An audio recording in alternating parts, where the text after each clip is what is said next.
Hi, my name is Sam Gabriel, and in this video we're going to see how to migrate from Atlantis to env0. Let's get started. Now the first thing you want to do is run Terraform locally on your computer. So if you don't have Terraform downloaded and installed, you can do so by going to terraform.io/downloads. Now I already have Terraform installed, so if I run Terraform version, that will give me the version that I have here.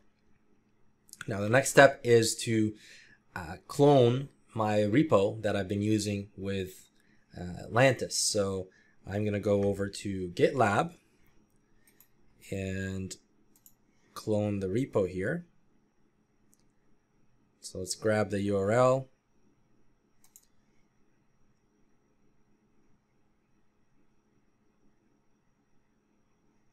Clone, grab this URL, and let's see where we are. Okay, so let's go ahead and clone in this folder. And now change your directory to the newly created folder. And let's also git checkout dev. That's the branch that we want to work with. And if you go and see now inside my folder, I've got 4 files. I'm interested in the main.tf file. So if I show you that, it's really using Google to create a VM inside of Google. The details are all here. It's an E2 micro instance with Ubuntu 22.04 OS. And if you notice here, we have our backend is GCS, Google Cloud Storage. That's what we're using for with Atlantis to store our state files. You need a remote backend. You can't use local backend. So we decided to use Google Storage. Now what we want to do is migrate the state from using Google Storage to env0 storage. We'll see how we do that by uncommenting this block here for backend remote. We'll do that in just a little bit. So now let's go ahead and initialize Terraform by running Terraform init. So this will initialize a few things, our backend, our provider plugins. If we had modules, that will show up here as well. But you can see that we're configured to use GCS as the backend. Now we want to create a project in env0 to get things ready on the env0 side. So if you go to env0 and here under projects, you can create a new project. I already have a project created, so I'm going to use that. I'll show you what it looks like to create a project. Just give it a name and a description. Very simple. And you end up with a container for this project that you can have templates inside of it and a few other things. So as you can see, my project is empty right now. There are no environments that have been deployed. I don't have project templates. It's completely empty. Now, one thing I wanted to show you is that the VM is running right now, as you can see here in Google Cloud in GCP, this Atlantis VM dev that is under the management of Atlantis, and this state file is running in a Google storage bucket. As you can see here, the name of the bucket and the latest version of the state file is stored right here. All right, now let's go back and update our main.tf file. So vim main.tf. And as I mentioned before, what we want to do is let's comment out the backend GCS like this and uncomment our backend remote that we're going to use with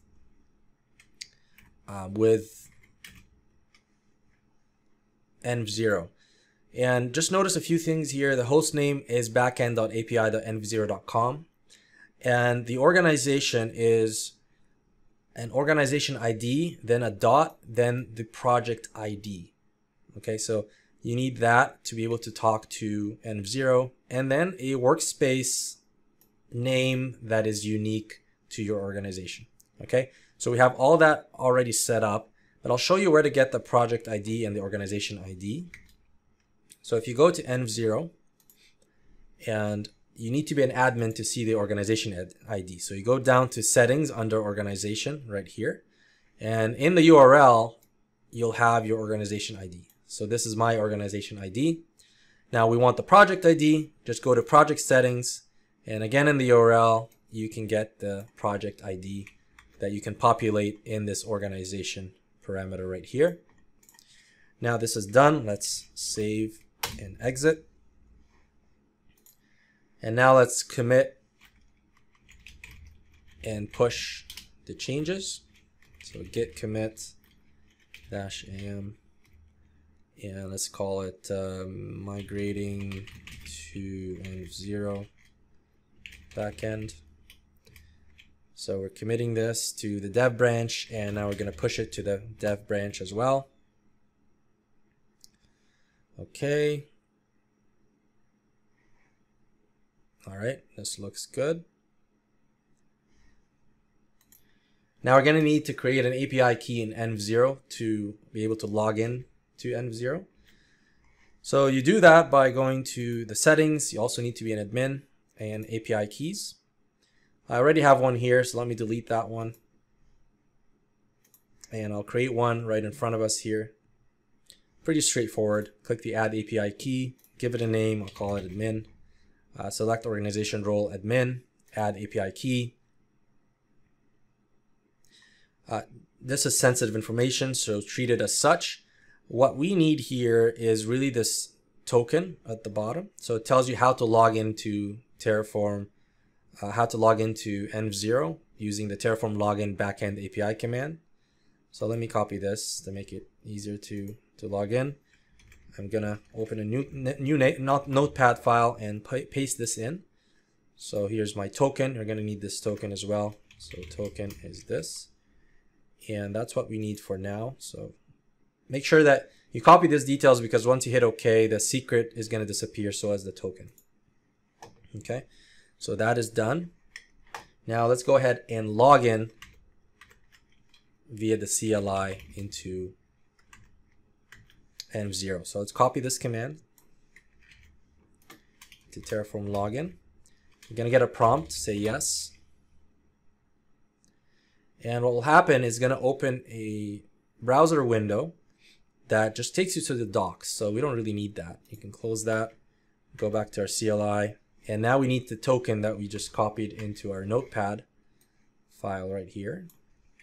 Copy that and paste it, and paste it only once and hit enter, because when you paste it, nothing will show up here. So don't be fooled, it will take, so don't paste multiple times, otherwise you will paste the wrong token. All right, now we're ready to migrate the state. So clear here, and let's run Terraform init migrate state force copy. Hit enter. As you can see, we're initializing the backend, and the backend type changed from GCS to remote right here. And it will be successful in just a couple of seconds. And there you have it, successfully configured the backend remote. Okay, so Terraform will automatically use this backend moving forward. And to kind of verify this, we can do a couple of things. We can look at the state, so Terraform state list. We should see our Google instance show up here. Perfect. And also Terraform show. This will show us the state file as well. There you have it. And we can run a Terraform plan just to make sure that nothing has changed. We should get a no change notification here, because we really didn't do anything, right? So no changes. That's perfect. And now we want to look at env0, because env0 should automatically have created an environment for us. If you go back to our project environments, there we go. We have a new environment that's been created for us, never been deployed, and it should be attached to a template that also got created automatically. As you can see here, this template, and the workspace is the workspace that we defined again in the Terraform configuration file. So let's go ahead to the template. We need to populate this, because if you don't do that, then you have to manage your resources from the CLI But if we want to be able to manage it from the UI and do all the great things that env0 gives us here from the UI, we want to populate this template and update the environment settings as well. So first thing I want to do is change the Terraform version from resolving to code, because I didn't specify that in my code. I'm going to use the latest Terraform version. Then I'm going to move to VCS. There's no way for env0 to know which repo we've used or which VCS provider we've used, so we got to populate that here. So we go to gitlab.com, and I've already had GitLab connected to env0, so I should have my user show up here, and the repo that we've been using should show up here. I can search for it. It should be the latest one here, which is this one. And the branch we've been working with is the dev branch right here, and we're in the root folder, so that should be fine. Let's click save, and I also need to update the variables in the project as well. So let's go back and do that. Actually, it's nice to give it a description as well. So migrating from Atlantis to env0 demo, and let's go to variables. Let's load the variables from code. If you want to make changes here, you can make it in the variables. It will pull all the defaults directly from the code. I don't need to make changes, so I'll leave it. And make sure that the projects you associate with this template is the project that you created. So this is our project, so I have that checked, and click save. And now we need to go into the environment and update the settings in the environment. So go to project environments and click on the environment and go to settings. And here, remove the checkmark approve plan automatically, because we want to be able to have the opportunity to go through the plan before it gets approved, before we approve it. We want to use continuous deployment, so check these two boxes, run on any change. You need to run save on both of these individually. So run save first for the general settings, and then another save for continuous deployment. And now let's deploy or redeploy our environment. So remember, this hasn't been deployed before, so let's go ahead and click redeploy. And everything looks good. Let's click run. And this should take about a minute or so to go through and deploy our environment. And as we should expect, nothing should change. All we did is we moved the state. We didn't make any changes to our Terraform configuration, so our VM should still stay there as is. Nothing has changed. All we did was we migrated over from one state file location to another state file, now in env0. So we'll give this a minute. I'll pause the video and we'll come back and take a look at the output. All right, this has finished, and we can take a look at our Terraform plan. And as you can see, nothing has changed. This is perfect. Everything is as is. And now we can remove the backend configuration from our main.tf file. So if I go into main.tf, we don't really need this backend remote configuration now that we've connected directly through VCS. So we can remove this by just commenting out all of this. Okay. We can exit, and now we need to commit this. So git commit. We'll say that this is successful migration. Remove backend config, and git push.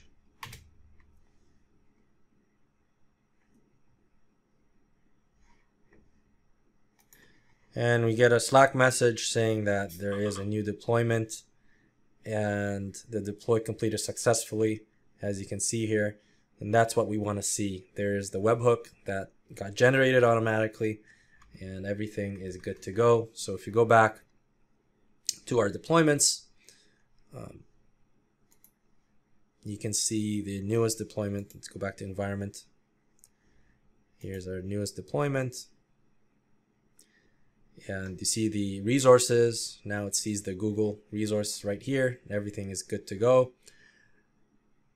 If you go to deployment logs, once again, the plan, nothing changed, so this is perfect. Now I want to bring this up is that it automatically puts a 24-hour limit, so you probably want to use unlimited if that's what you'd like to do, and click update, and this will allow us to have the infrastructure for as long as we want. There won't be any TTL associated with that. So congratulations. I mean, this is what we've done. We were able to migrate everything over to env0. And just to prove that everything worked, I'm going to go ahead and destroy this environment directly from the UI. And I'll show you how it's now connected directly to our instance in Google. Once this completes, it should remove our instance here. And as you can see, our Slack notifications are showing up here. Destroy started by Sam Gabriel, which is great. This will take about a minute. I'll pause the video and I'll show you that this successfully destroyed our environment as it should directly from env0. All right, I just got a notification that the destroy has succeeded. You can see the Terraform plan here, destroying their Google instance. That's great. Let's go to our console and refresh. Sure enough, our instance has disappeared, and this was tied directly to our env0 backend, and now that instance was under the management of env0 moved over from Atlantis. I hope this has been useful, and I'll see you in another video.